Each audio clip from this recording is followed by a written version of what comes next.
Hi and welcome to the Ahrex Academy channel. Today I'm going to be tying a Larry Dahlberg pattern. Very old one, but super cool to fish. It's called the Dahlberg diver. It's a fly with you can vary the tail very much. This has got a feather tail. You might put a rab strip tail or do a really long tail just to suit whatever you want out of it. But the thing about it is the floating and tightly packed deer hair head with a very specific shape, making it dive when you pull it. You got that flat bottom combined with the lower profile front of the head and a collar, which works just the opposite as the wing of an airplane. Wing of an airplane wants to go up, this wants to go down when you pull on it. And that way you can fish it in super shallow water and as a topwater fly that dives and comes back up, or you can fish it on a floating line, which will make it into a kind of like a bait fish or a frog fly that has a very erratic and cool motion. It's a very fun fly to fish, and it's also a somewhat tricky fly to tie, but I'm hoping I can make it a little bit simpler, or at least give you some inspiration on how to tie this and other type of deer hair flies. Hopefully a little bit easier, and yeah, let's get going. So what I got in the vise right now is one of my Ahrex TP 610 hooks. It's a very wide gap hook with a pretty sturdy and stout wire. I want this hook to be very stable for either flies like this, the Dahlbergs, or other hair flies where you need a hook that doesn't wobble around too much in the vise when you're tying it, but also provide great tracking properties for a articulated streamer. So it's very good for that as well. So this is a 2/0. I'm gonna start off with this is just a Weavus 140 thread. I picked a red one so you can see what I'm doing. I'm gonna start right at the tip and lay down a little bit of a thread base going backwards to almost the barb. And on this area is where we're gonna tie our tail. And today the tail is gonna be made out of bucktail, some feathers, some flash. Just very simple, but very effective in making the total fly look quite big. So you can definitely use this for example, pike or large bass or fish like that. So what I did there is just clean out the underfur from the bucktail. And what I'm gonna do is just collect it, make sure it's all right, and make a clean cut like that. Add a drop of super glue right on top of just a small one, right on top of the thread wraps to make sure everything gets locked in. So 2 somewhat loose wraps first. Make sure it spreads around the hook, and then you can apply a lot more pressure and just keep wrapping. And you see I got a few strays on your side. That's fine, just as everything is locked in. Probably that won't matter because it won't show when we're done. Next up is going to be some flash, just regular holographic Flashabou. Picked the yellow or golden one and a little bit of red.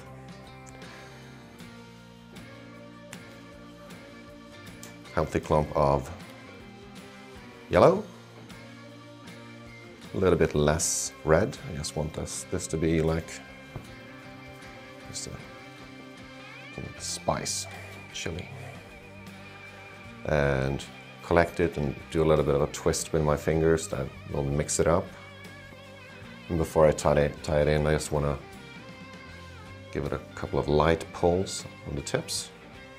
What that does is just tapers the flash fibers a little bit. You see, they're not all aligned now. And I want to be tying in mostly on top here. And I do that by just placing the flash on the thread, keeping it with my thumb, coming around with my index finger, collecting it. That way I get all the flash here, so I can, if I wanted to tie it in on the side or on this side, I could, but now I want it more on top, like such. 2 wraps, and if you want, you can just take your thumb and spread it out. Pretty easy to control this way. And on this fly I want it to be like a, kind of like a veil around the bucktail, so that works fine. Next up, we're gonna put some feathers, and these feathers are gonna provide a lot of swimming motion since they're very light and easy, moves a lot in the water. And also a little bit of length to the tail. So I'm just gonna pick out 4, that's roughly the same length. What I want to do here is just, while I got them in my hand, line them up like such. And you can just measure out how long you want it. I want this fly to be a total length of maybe 7-8 inches total, and should be right around there. Cut the other part. These are ready for tie-in, so I can just place them there. And I want some of these super cool, like peachy yellow feathers as well. So we're gonna grab some of those too.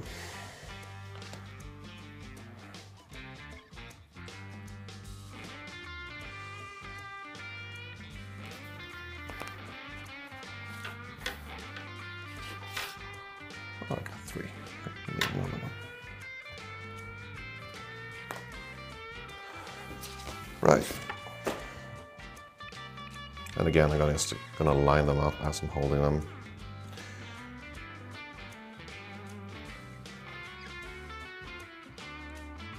That way I don't have to worry about that as I'm tying the feathers in.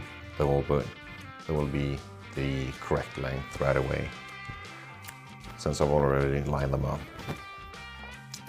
Let's start with the peach yellow. One on the side, the other one on the other side. One slightly above the other on the side. And slightly above the other one, and just lock it in with two turns, something like that. Then I'm gonna place the darker, grisly, kind of almost dark orange, grisly ones in similar fashion.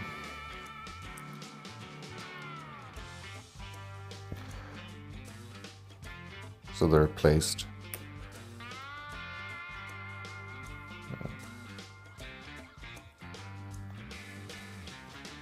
I've actually got 5 of those. Well, we'll just use the last one as a ceiling on top. Don't matter. Fish can count. And just come on and lock them in like such. And all these feathers together is going to be like waving around and just making it look like a tail of a fish or something like that. From here, I'm pretty much done with the tail part. What you could do if you wanted is just put a marabou feather here, tie it in tip first and wrap it so you get like a fluffy midsection here, but I'm not going to do that today. I'm just going to do a little bit of a thread base to put my knot on, as such. And to lock all this in,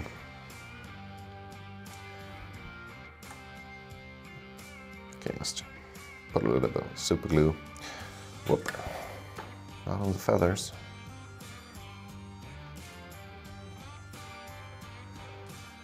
and also a little bit on the hook shank here, because that's where we're gonna attach our next thread, which is gonna be a gel spun thread. This is a Vivus 200 near GSP, just white.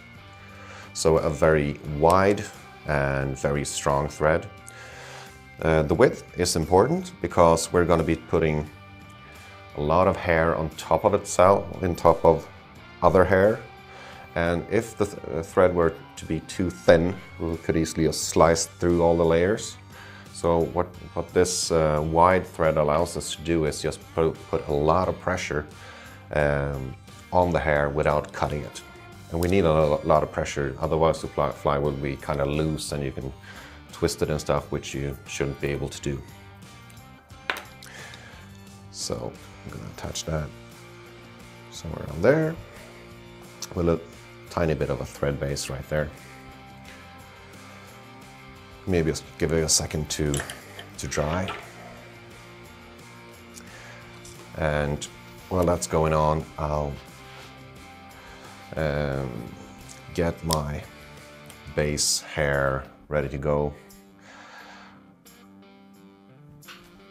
And I think we're gonna go with the tan. For this type of fly, it always helps to have a little bit of a longer hair to work with.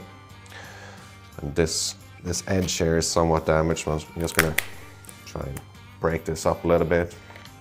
Which gives better access to the long, beautiful hair right here that I want to work with. And what I also did was switch to a very long shank, long cutting area scissor. If the cutting area of the scissor is too short, you can actually, when you're trying to cut, you can actually kind of just push the hair forward, even with a very sharp scissor like this. This is pretty much brand new. But with the longer shank or longer cutting area scissors, you just get a cleaner cut on, or for example, deer hair and craft fur and stuff like that. So what I'm looking to do here is just pick up a pretty healthy clump. It's going to be on the bottom part of the fly, and as I'm doing it, I'm holding on very tightly to this part, the tops, pressing down with the scissor and then making a cut. That way I can get very close to the actual skin of the hide that the deer hair comes from. What I'm doing now is just grabbing a very firm hold at the tips and moving my coffee out of the way. Flick like this, just to loosen the under fur a little bit, and come in with a comb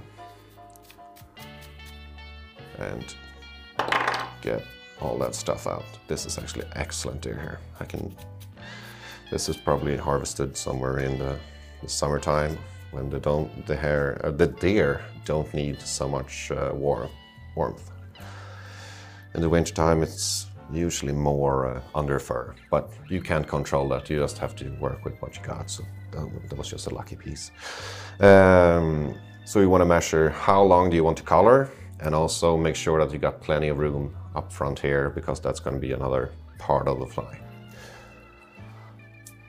So what I'm going to do is 1 wrap, 2 wraps very loosely, so you can let go, but I'm not putting a lot of pressure on it. I'm going to use my thumb right here and the thread to just kind of walk all of that to the underside. Keeping my thumb in place here, because that's going to be making sure that the hair don't want to creep up on the top side, and also using my scissors just to poke some of that through this so you get an even spread on the underside. When I'm gonna use the thread now to lock it in, but to stabilize things, I'm gonna use my index finger right on the hook eye here to make sure everything's super stable, and just pull straight down. That's gonna flare and set. Then I'm gonna wiggle my thread through and wiggle it through, and now it's very much locked in. And I think you can see from the top camera that we have a lot of naked thread area here, so we know that pretty much everything of all of that tan, beige deer hair also is in the correct place, which is great.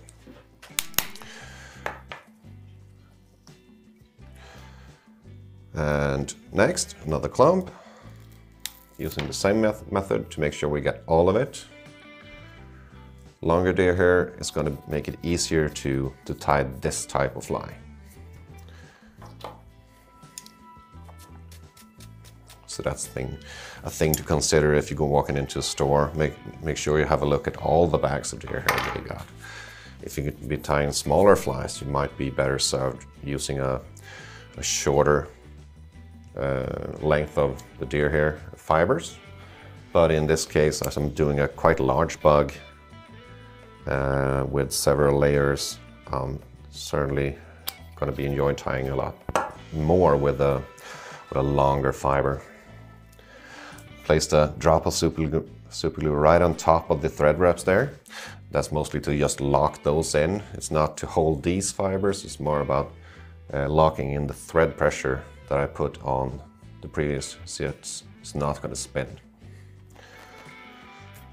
And match that to the other one, wiggle through, and on the other side, just to make sure I don't catch any hairs, I'm actually going to thread it through on this side. So as I can't see it from where I'm sitting, it's easier to thread it in that way and wiggle on this side. And once more, loose wraps, loose wraps. I can leave it like that. And to flare this side and also give us an area for tying in the next layer, if you will. I'm just gonna use my thumb again, press here, index finger to stabilize right here. And the thread goes down. Gonna look like this. Like that. And if you're looking on the top camera now, you're gonna see a very clear, like a dent here. That's where we're gonna be tying our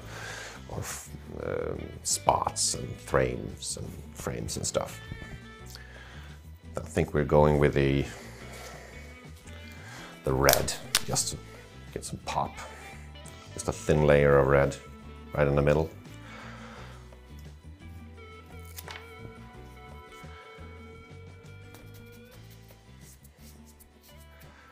A little bit more on the fern this. We have to work a little bit harder to get it out, but we'll be fine.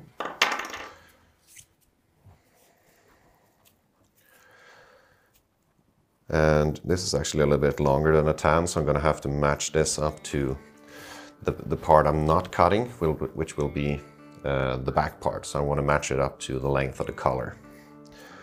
And a good tip here to give you some space is just use the scissor, come down and lay it flat. Then come down with the deer hair. You've got to be right where you want it. Wiggle through, thread, wiggle through, thread. And again, like we did before, and quite a lot of pressure. Good. And next up, some yellow. Actually find it a lot easier if you just break these up to get the hair that you want. This is actually a lot shorter, but it won't matter because this will be the top spot in this fly.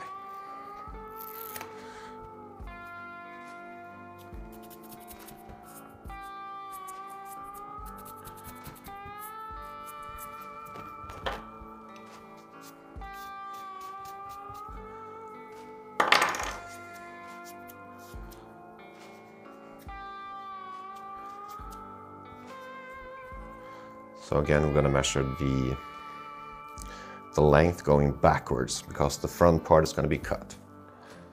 Come in, fold it, or lay it flat, wiggle through, thread through, like such. And at this point, it's probably a good idea to just check that you haven't caught like a ton of red and a ton of yellow going down into the tan, but we haven't, so that's great. This is going to be the top spots. We're not going to do that. We're going to just use the scissor like such. Make sure you get to the hook and put the thumb and index finger on each side just to hold this all in place.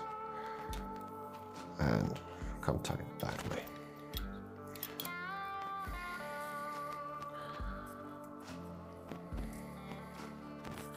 Work your thread through carefully. Lay down a couple of wraps and even throw a few half hitches in there, just lock it all in.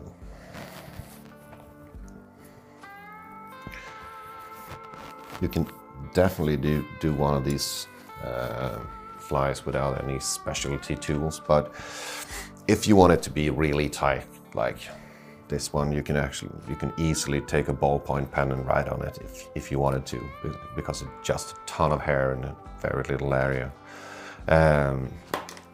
It helps with having something like a packing tool to do it.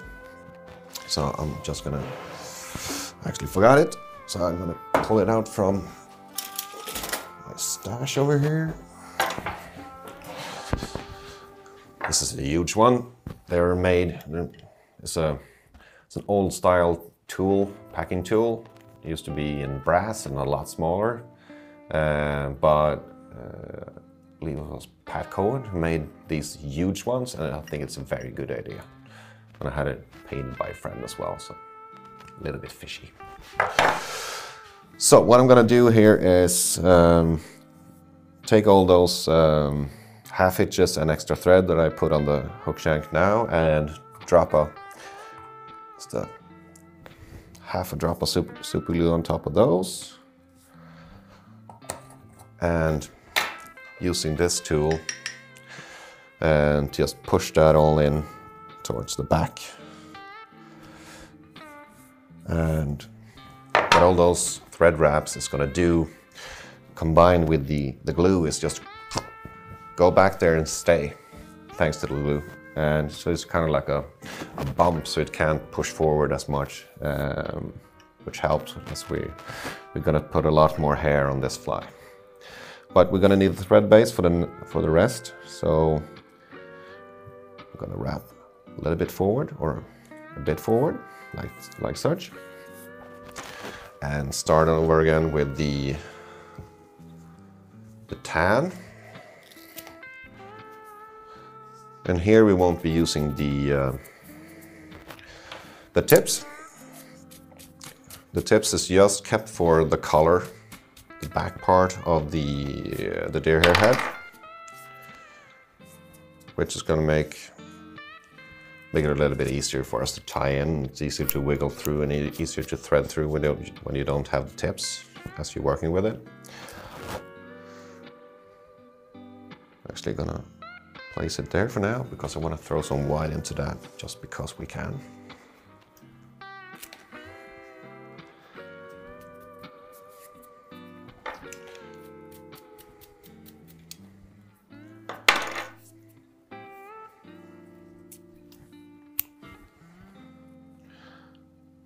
Just laying it on top like that and try and collect it in my hand.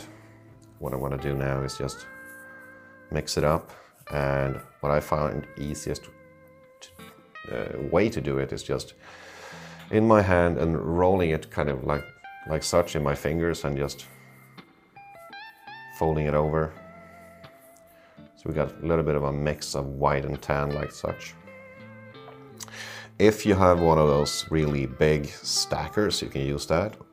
If not, you can just try and align it with your fingers.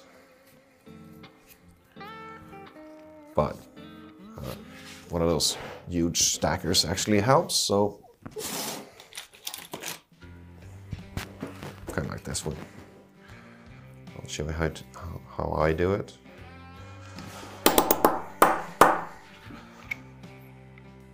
Sorry about the noise. It's supposed to be like that. So what we have here is a mix of white and tan, just because we can. And this is something you can get very creative with. Obviously, the same with the spots and frames and stuff that we're doing. You can mix in another color into that before you tie it in. It's just, this is certainly one of those flies where you can get very creative with colors and be all out arts and craft if you want. So what I'm doing is placing it on the side, 1 wrap, 2 wraps, and then using the thread to bring it to the bottom side. And I'm gonna keep it on the underside the same way with the thumb and the forefinger, like that. And an extra wrap to just lock it in a little bit more. Yep, something like that. Drop glue.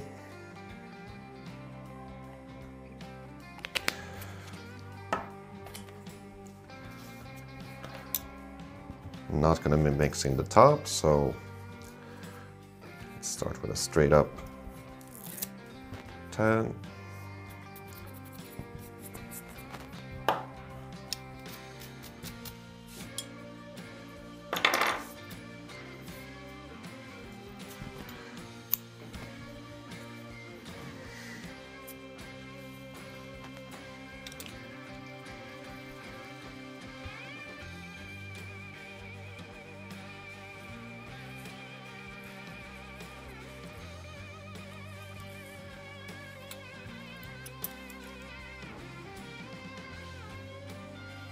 Okay. And again, we're going to come in with some red.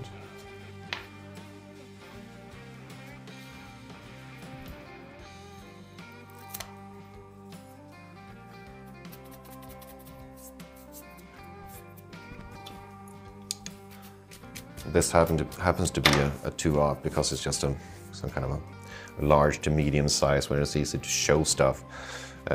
You can certainly play around with larger. I've done this up to, I believe, 6 or 8/0 hooks, all the way down to, I've seen people do 10s and stuff like that, but it's super tiny. It's just, this is just to show you some of what can be done. You can get even more creative if you want to with sizes and patterns and colors and all that good stuff. And we're doing it the same way as the back part. Get that red frame around yellow.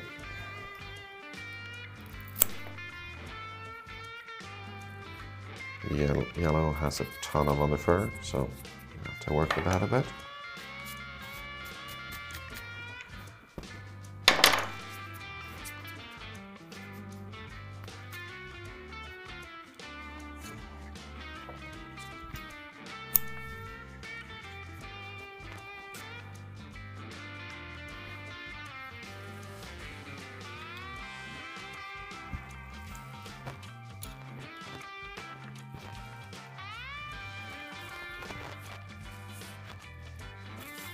Yeah, looks good.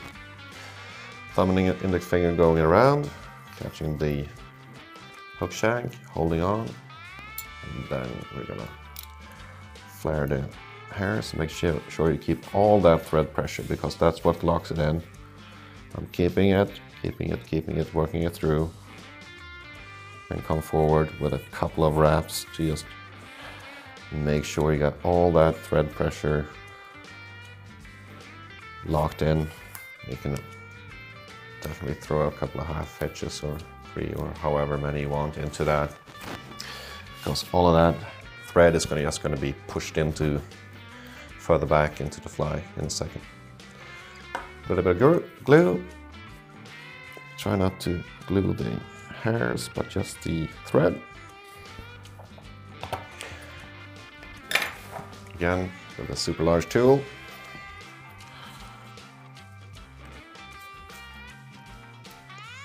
And give it a push. See, I got a lot left. We can do another layer.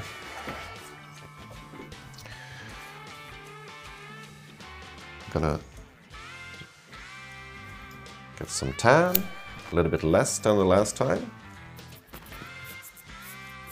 And I'm gonna add a little bit more of the white than the previous bottom stack. Just that's one of the ways you can make a fade throughout the fly.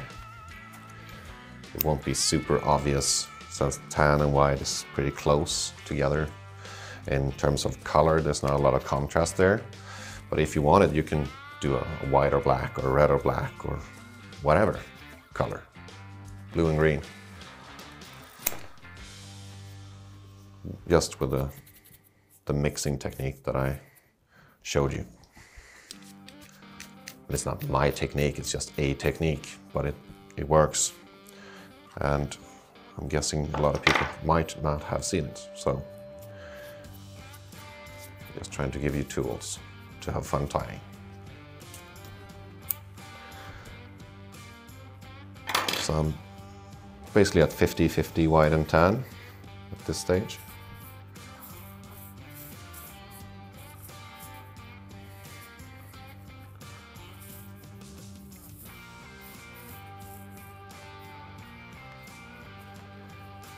Let's try and collect that and no, need a little bit more mixing.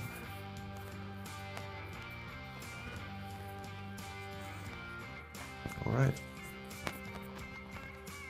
It's a little bit messy when you're doing this this mixing, but I think it's pretty cool, so why not?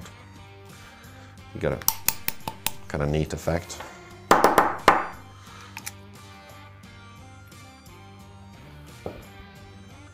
It's pretty good lined up. It was properly lined up. I made a little bit of a mess, but I think I can hand stack it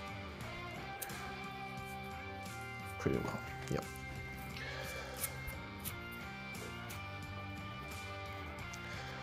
So it's going to be tighter and tighter and harder to get hair on the hook at this point, since you have this hair hanging over, but I'll make it work. So first I'm going to need a thread base. And then an angled wrap, another angled wrap. Use your thumb or forefinger just to put the other hairs back a little bit as you're using the thread to, you see there my thread is supposed pushing it to the bottom side, not the twist. And we can no longer use the thumb and forefinger exactly the same way, so it's in this way, but we're going to have to do it like that. So just make sure I keep it from creeping up on the top side too much. A little bit don't matter at this stage because it's going to blend in with the tan quite nicely actually. But we're going to want to keep the red out of it. All right, so let's pop a drop of super glue on top of that.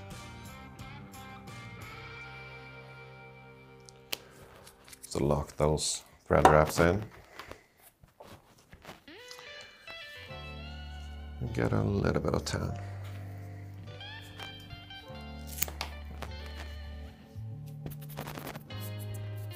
Since we're going to be cutting deeper into this front part of the head, we will use a tiny bit less hair on the front tying point, since we're going to be cutting deeper into it. Just thing to notice.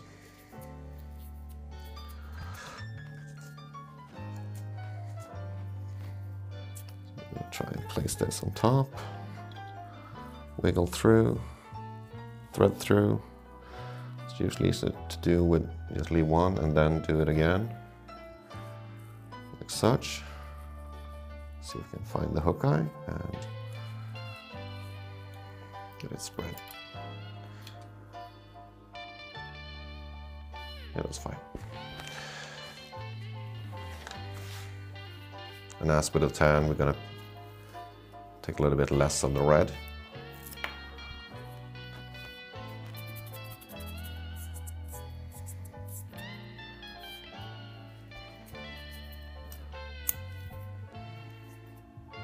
even less, I believe. You'll get a feel for that.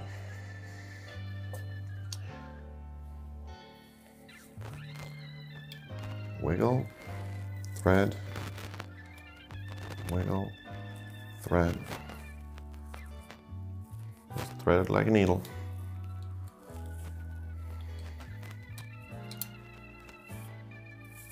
I know what I did. I pulled a little bit too hard, so I cut a few of them. Nice, it's gonna be fine.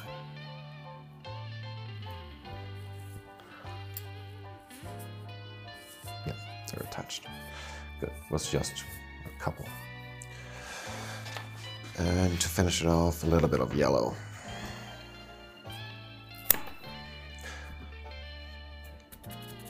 So in this case, it's actually going to be a very natural and calmly colored fly from the bottom if you're fishing it on top, but a very screaming and visible thing when looking at from the top. Which might be a good thing, since you, the fisherman, can see the fly, but the fish sees a little bit more natural color with having that tan on the bottom. That's something you can play around with other flies like streamers as well. Just put something white or yellow or chartreuse or something on top of a fly, just to let you see it. Because most of the time, fish will see their prey looking slightly upwards.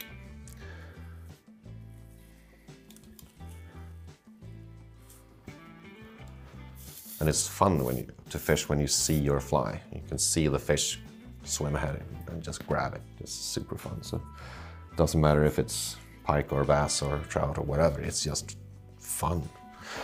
Give it a push. Yep.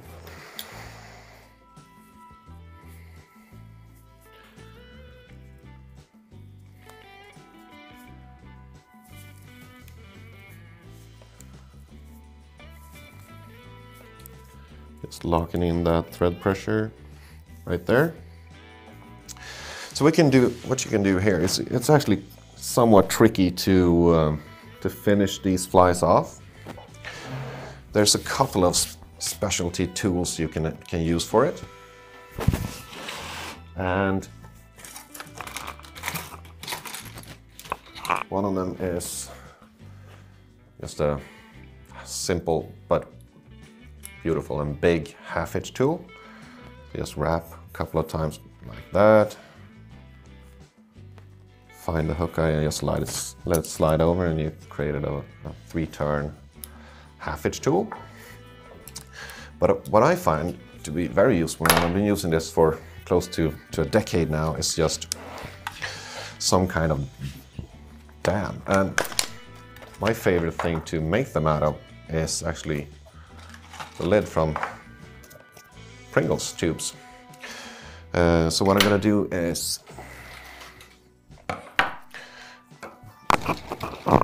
get a scissor that I care a little bit less about and poke a hole in the middle. Make sure you don't make the hole too big. It's going to be roughly about the size of the hook wire and a little bit more. And then make a cut from the one side to that middle. And by doing that, we can actually just put the thread in the middle, like this. Hold that hole. Should be the other way around, of course. Like such.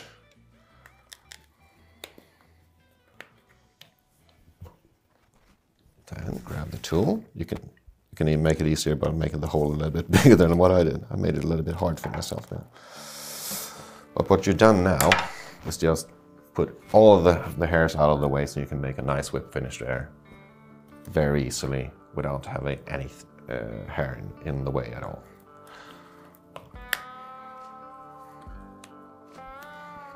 Slipped. That happens to a pro as well.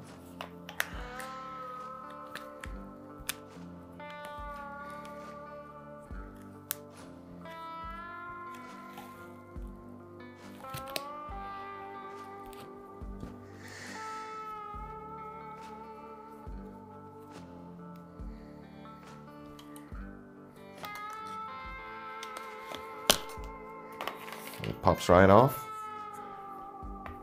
And you get a very good, solid whip finish right in there. Okay.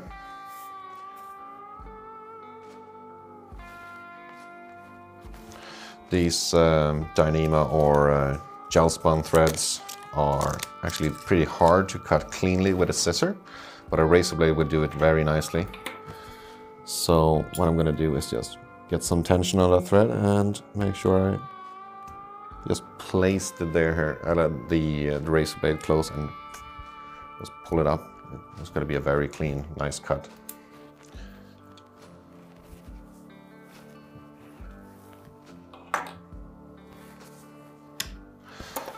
From here, since I've been grabbing it in tons of ways, I will just brush through all of it.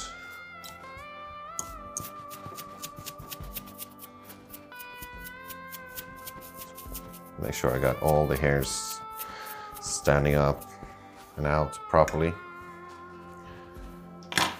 And now on to some housekeeping before we start trimming this, because you don't want to have a ton of stuff on the table when you're cutting deer hair. It's just going to make everything messy. Right, finally ready with most of the housekeeping and cleaning up the table and getting ready for trimming of this bug. What we're going to be using is a very sharp double-edged razor blade. What I find easier when I'm trimming these bugs and a lot of streamers as well is actually putting the vise this way. The reason why is it just allows me to use the vise and also the hook eye as a reference point. So I'm trying to get it straight now. And the first cuts will be on the bottom side.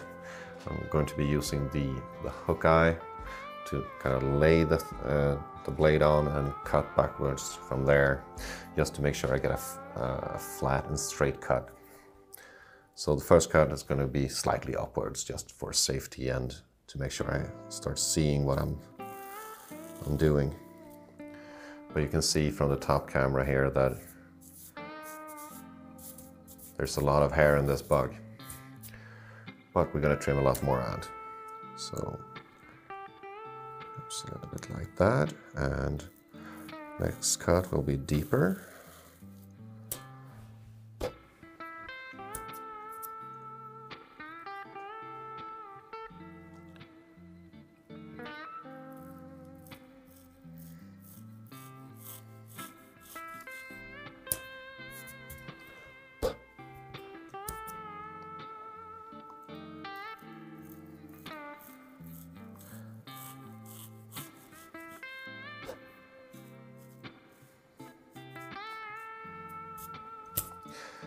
I think we can leave it like that for now. We're definitely going to go deeper into it, but I'm going to flip to the top side. And again, I'm looking for this to be straight. And also the hook eye looks all right. First cut is going to be, I'm placing the flat part on the razor blade just towards the hook eye and cutting basically straight upwards. This will allow me to see what I'm doing. From here I can work slowly backwards. But what I'm needing to have on one of these flies is this color to make it dive. So you don't want to do these first cuts too far back.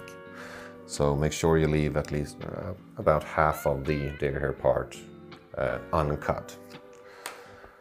The first cut you're going to be doing mostly a straight blade, just to get some of that out there. And you can go straight even on the sides a little bit. But from there we're going to be using a bent blade, which is quite simply just bending the blade. So now that I do have a little bit of a better idea of what I'm working on, I'm switching to the bent blade.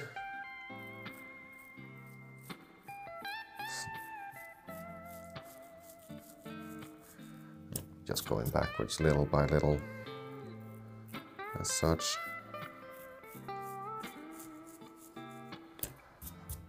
Making sure I'm not going too far back. Then you can start working on the sides. This is also done with a bent blade.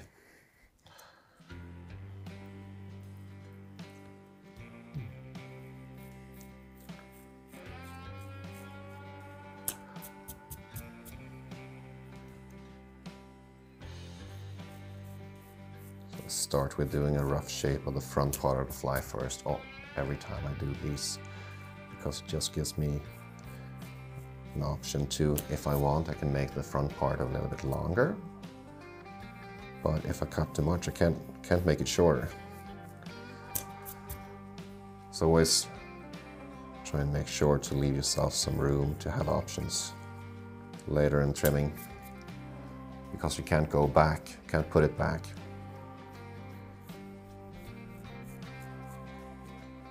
So little by little is the way to go.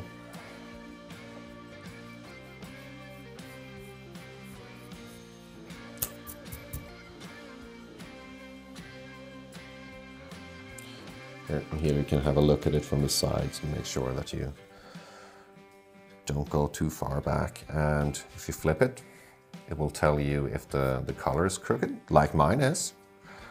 So I know that this part has been cut further back. I need to cut about that much off. And also need to clean this up a bit. And then you can just align the top part to that. At least try.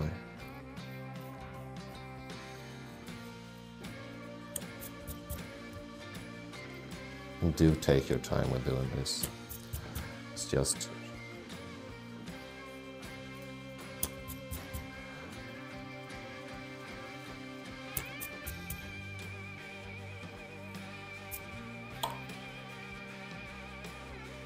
something that needs a little bit of focus, I guess. So that's roughly where I want it.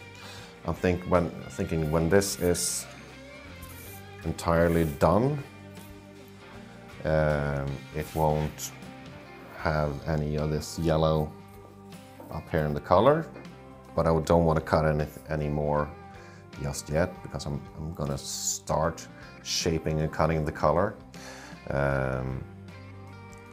But I'm gonna do a few more cuts on the bottom side first, so let's start with that. But first off, I'm actually gonna switch to a new razor blade, because that was a little bit dull. I think you should expect to use one blade per fly when you're working with something this big. If you're tying streamers, for example, smaller deer hairhead streamers, you can easily get half a dozen or even a dozen out of a razor blade if it's a small fly. These, it's going to be lots of cuts, and it's going to dull it for the blade faster. It is what it is, but you want a very crisp and sharp blade to work with, because it's going to make it a lot more easy, and the cleans will be the cuts will be a lot cleaner and better.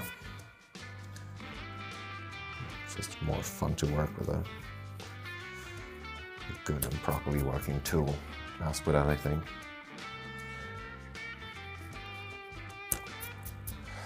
All right. So from here we can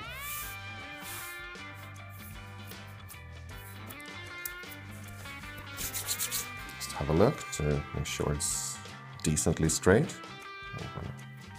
A little bit more on this side, it's going to make it better. Even more. Yeah, that's all right. for now. You can always go back and cut more. Switching to the bent scissors. And what makes it easier is if you can see this collar straight on. So I'm hoping the camera can follow me now because I'm gonna be twisting it upwards a little bit. And from here, we're gonna use this bent blade to create that round collar up here. So I'm starting with, actually we're gonna use the rotation function of the vise, but very slowly. So I'm pretty much going to be holding the scissors in one spot. I can go a little bit deeper than that. So I'm moving the vise, but keeping the scissors in the same spot, and just keep laying down clean, nice cuts. I'm trying to make that color same length all around.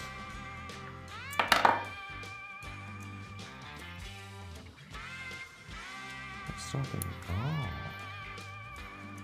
Okay.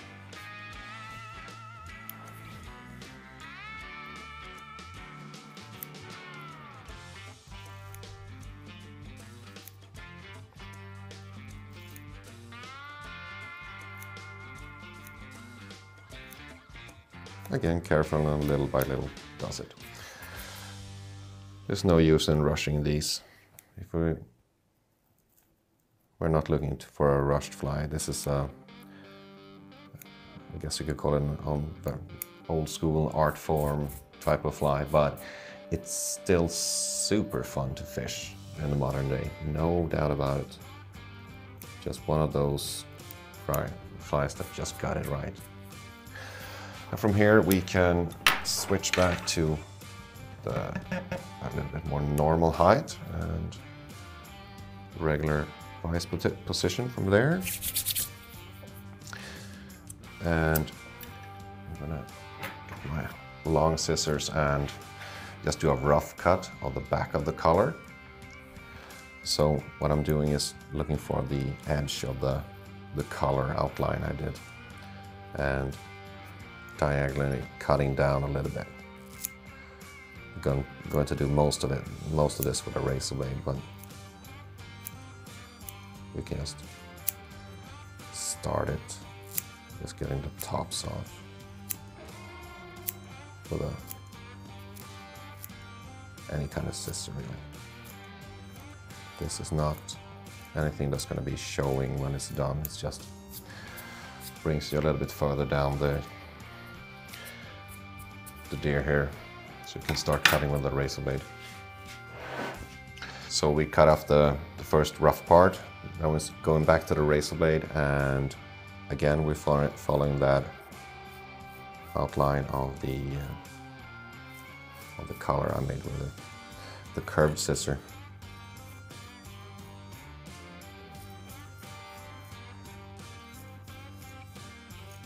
And I'm trying to do basically the same thing as I did with the curved scissor here, but just angling it slightly downwards. I'm keeping the razor blade in pretty much the same position, and just rotating the vise, so I'm cutting all around it.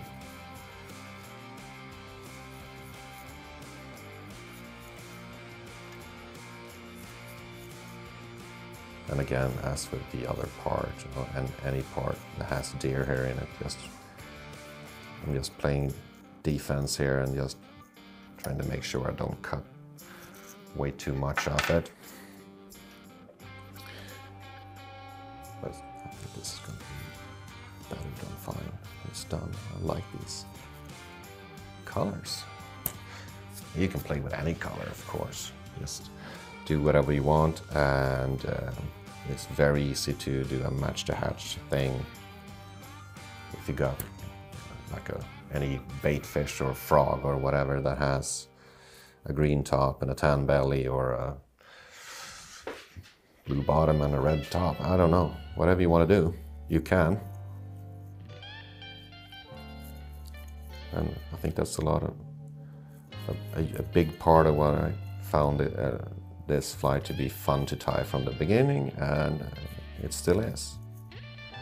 You can be arts and crafty with it, and however fancy you want, but it's still, in its basic theory, still just a super fun and good fishing fly. Just throw in the water and just have fun with. Got a bunch of different predatory fish on these, and well, it's one of the good ones. It's a classic for a reason.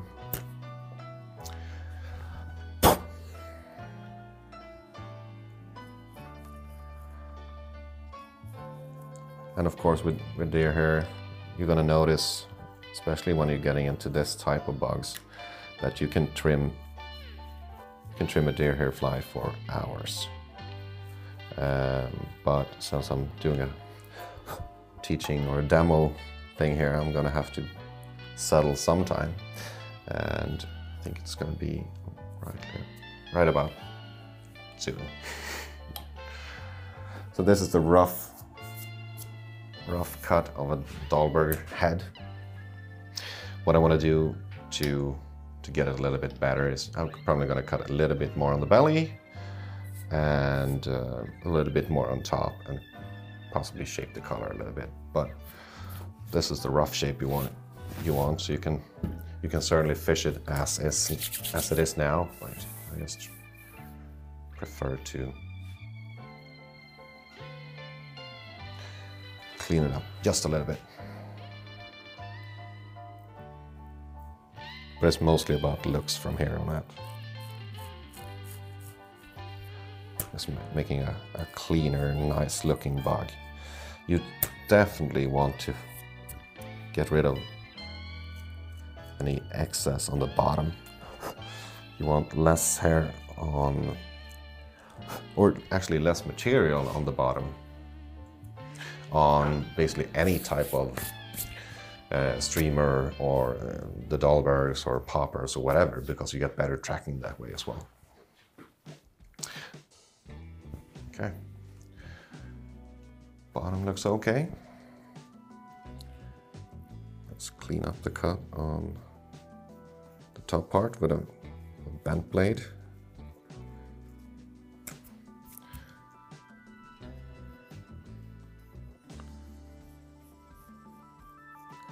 So I'm not going deep with these at all. I'm just making sure I get really clean cuts. If there's any stray hairs from previous cutting, I'm taking care of that now.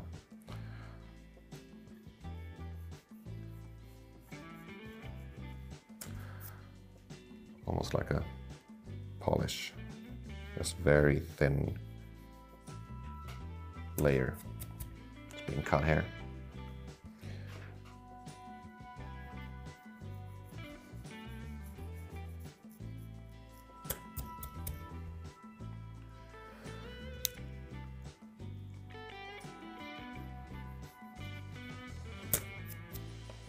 Okay, so I'm going to switch back to the original vice position here and have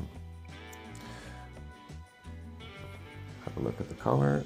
It looks somewhat alright. What you can do to clean it up, if you got like semi-cut hairs like that, it's just from here. And this is also a good way of, if you want to move the color back, just use the tippy top of the blade. And this is going to look way cleaner very fast. A little bit of a yellow left. Might just go ahead and take that out.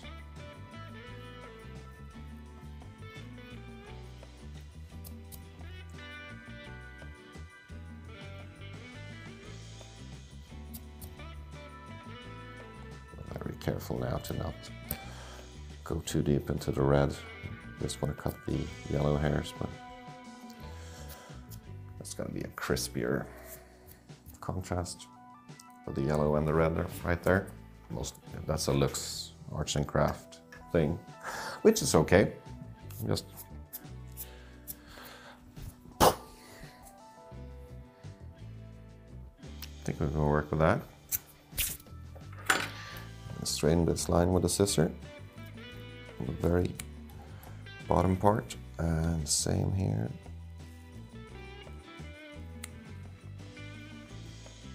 Looks all right, and you can have a look here if there's any strays that you want to take care of. Yeah, a little bit there, and a little bit here. From here, we want to make a little flat area to attach our eyes. Let's make sure the bottom is flat first.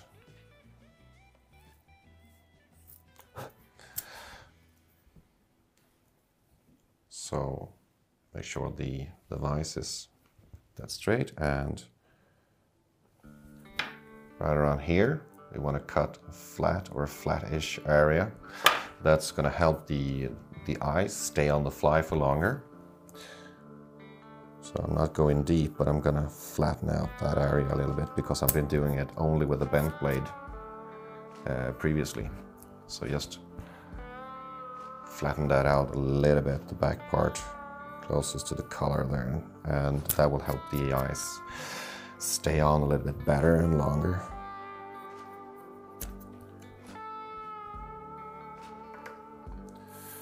I think that's going to be fine. I can do a last check of the color to make sure it's pretty much even.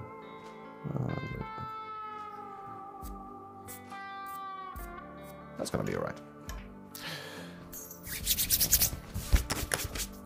Okay, so what I'm going to do now is just put on the eyes, and then we're going to secure the belly part with some epoxy, because this is where the thread and the fly in itself is most exposed to dangers like teeth, for example, if you're fishing for pike or whatever. So this is an area where you want to protect it a bit. Since you're closest to the hook shank and closest to the thread, this is a little bit more sensitive area. So that we're going to put a thin layer of epoxy there, and we're also going to put a thin layer on the collar, and that's for a different reason. We make the collar a little bit stiffer, like on this bug, to help it dive down better, and give it a little bit of a pop if you want to use it as a popper. If you do like a really short but hard strip, you can actually make these pop kind of like a popper. And if you do a long strip, it's going to dive down. So just various ways of fishing the same fly. It's quite versatile in that way. And what we want to use for eyes on all our deer hair and any porous material flies like craft fur or wool dubbin heads is a gel type super glue. That will really help because it won't soak way into the fibers. It will stay in the top part of the fibers, and also most of those have a little bit of rubber compound in them to make it flexible so it won't shatter if you accidentally hit a rock or whatever. They just stay on better on these types of materials. So I picked a couple of flyman eyes here, 7 or 8.5. Let's go with the big ones. These are the red coppery fire version. It's just nice eyes. I'm placing it pretty much all the way up against the collar and the lower part of the bottom, close to the bottom like that. I think it looks nice that way. You may do whatever you like.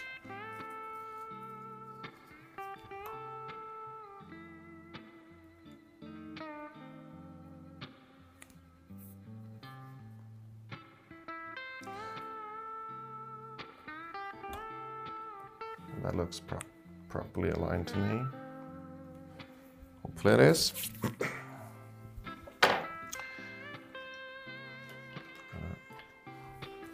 Grab one of these burn tools and just clean stuff up here. Just around the hook eye.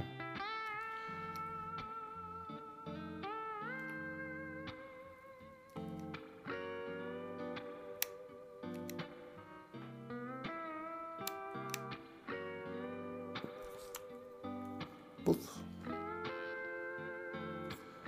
Yeah, that's enough. That's an aggressive one.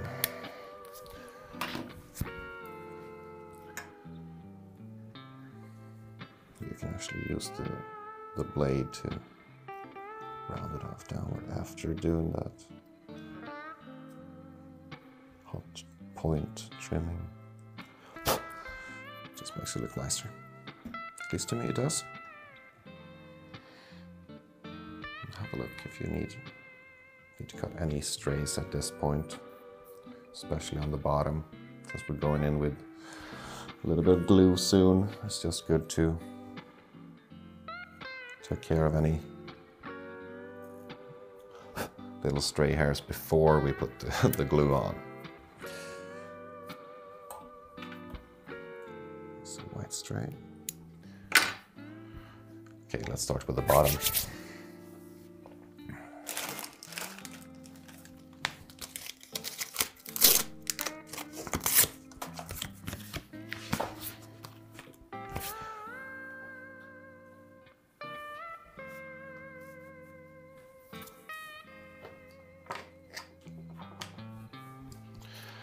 This is just regular 5-minute but clear epoxy I'm using.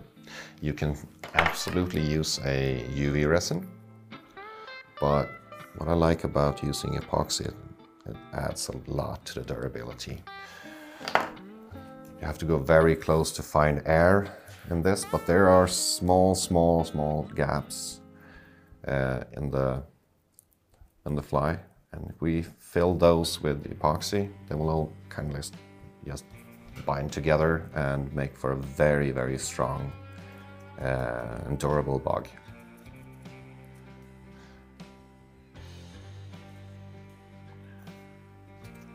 So start with a little and just kind of press it and work it in there. You just want to fill those gaps, plus a tiny, super light layer on top as well, just to have, for example, pike teeth or musky teeth or whatever you're fishing for, slide off the bottom of the bug a little bit better.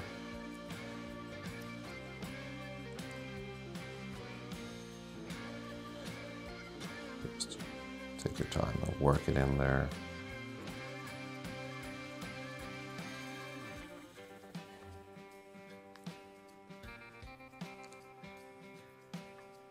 Taking a little bit of extra time to do these parts or any tying part of the fly properly, and making sure it's secure and good and ready for fishing.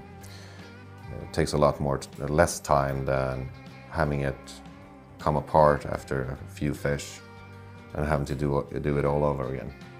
So take your time, work it in, do it right. And now, since it's a 5-minute epoxy, it's going to be starting to go a little bit firmer now, and that's great because we can use that to control and make the color just a tiny bit stiffer. So I'm actually going to use the same batch and just place small amounts on the color. This way, a little bit too much, I can move it down. And then just using the needle to just basically just go upwards all the time, like this.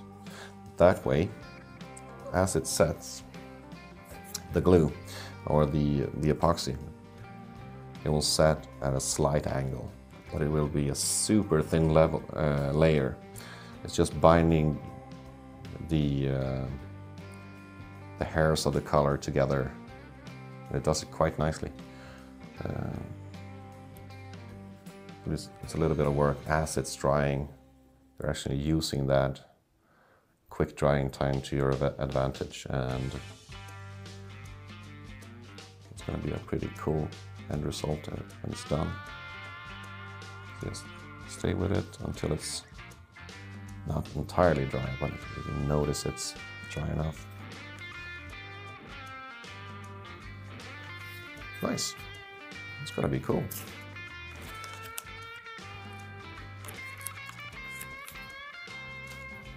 Clean up the needle a little bit.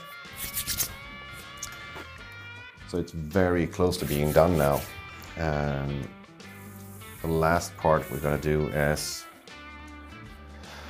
using that rounded scissor again and changing this angle upward again.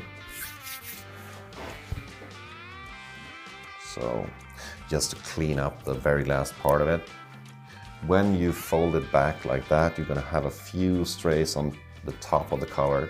So I'm just going to clean that up using this bent scissor again and starting at the side and just very carefully cutting the very top of the cover. It's going to make it look super clean. I hope you're going to like this because I do. Again, this is arts and crafty, but it's on a very good fishing bug. If it's not important to you, the look of the fly, you don't have to do this part, of course. But why not have a nice looking and well fishing bug?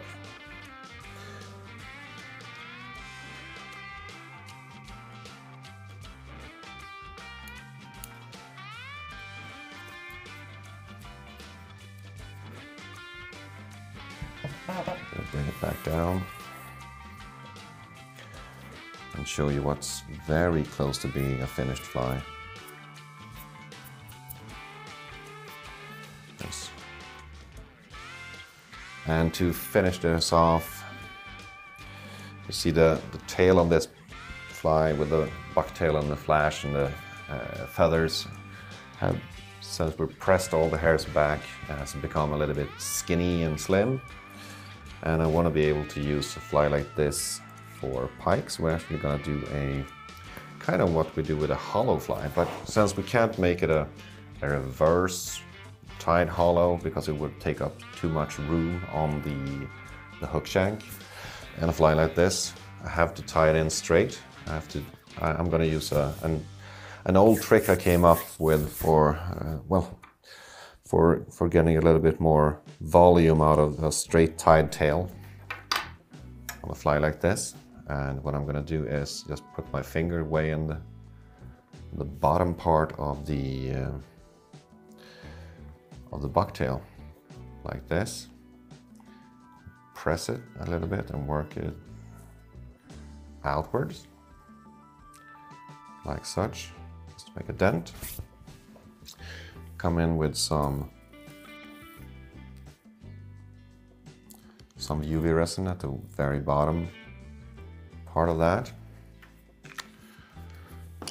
and then take a lamp, making sure I get it spread the way I want it, because I can set the fibers and bucktail whichever way I want, and then just shine a light on it.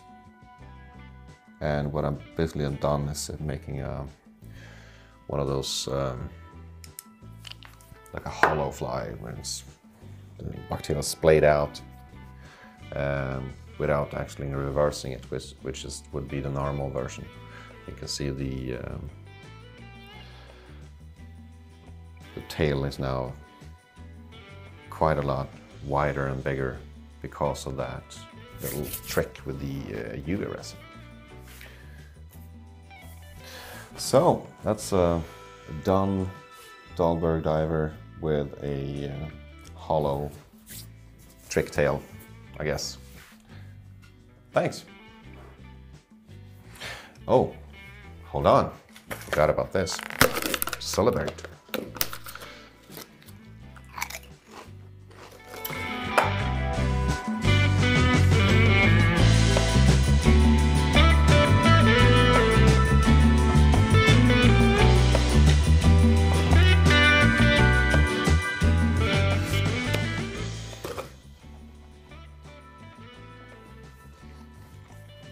När som helst.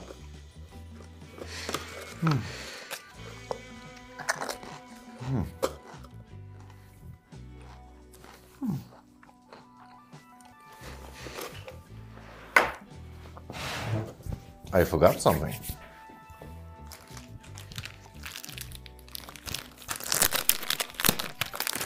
Let's put some rub legs into this bad boy. Or whatever it is.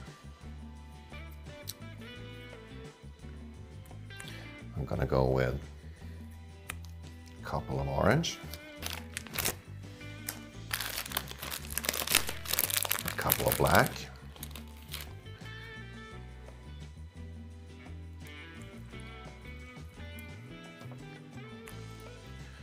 And I'm going to be using a tool that's made for this. It's called a leg puller.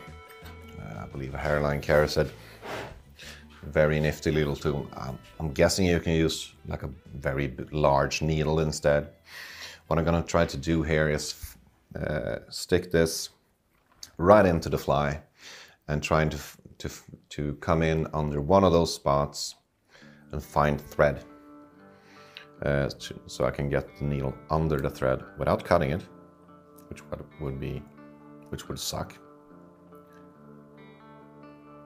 So carefully like that. Come in, and now we're through. It's reasonably straight.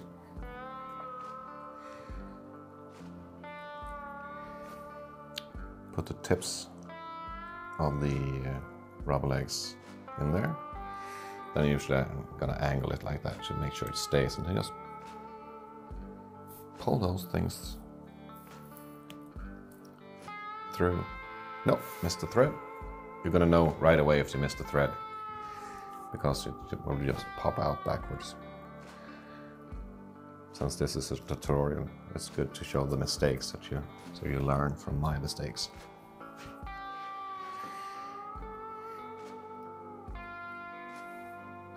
Right, let's try it again.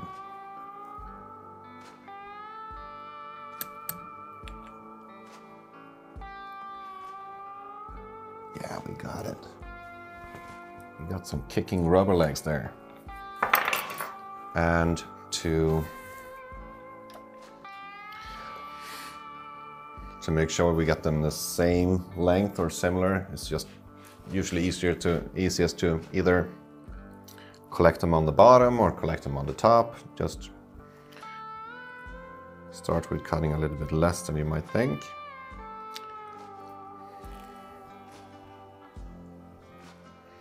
You can always trim down, make sure you trim down the same amount on both sides, either by collecting them again and cutting, or you can just do it by feel, which is what I'm gonna do. Yeah, looks roughly the same. Then after that, I'm just gonna split. I'll put in two legs of each color. You can split those up and they will wiggle around a little bit more freely.